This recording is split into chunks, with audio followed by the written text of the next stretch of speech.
Obviously, there are no words to express our grief and shock over the horrific event that took place at this museum today, and our great sadness at the loss of our dear friend and colleague, Officer Stephen Johns, who served as a member of our security staff for over 6 years.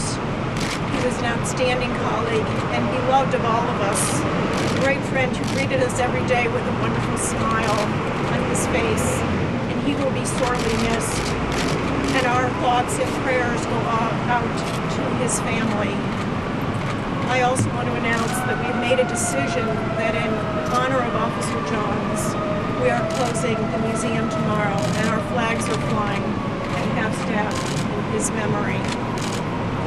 The museum is a very safe place to visit. Our officers are well trained, and the officers who responded to this incident today really performed heroically, as of course did Officer Johns, who died in the line of duty. But these officers that responded to this incident today did exactly as they're trained, and we're extremely proud of how they behaved.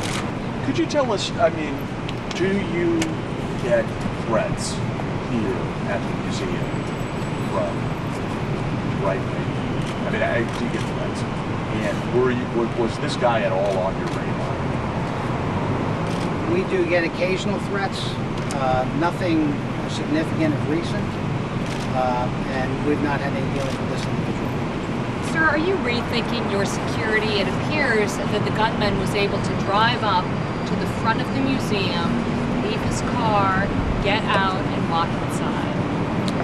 At this point, we'll review all of our security measures, but our officers are well trained to handle these types of situations, and we believe they acted heroically. Are there guards on the outside of the museum looking at that section of the roadway?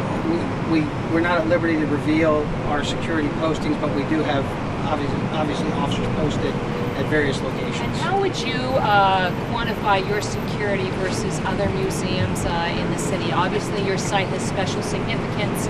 Is your security ramped up compared to other sites, would you say?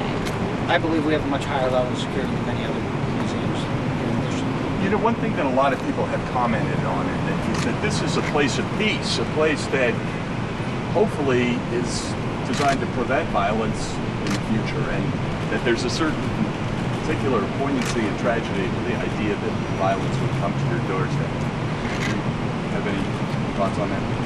Well, perhaps you could say that we don't know really, well, there's much more investigation to do in this incident, but perhaps you could say this incident is ever more reason why this museum exists, to teach the point about our common humanity and the need for all of us to work toward a more peaceful and just world.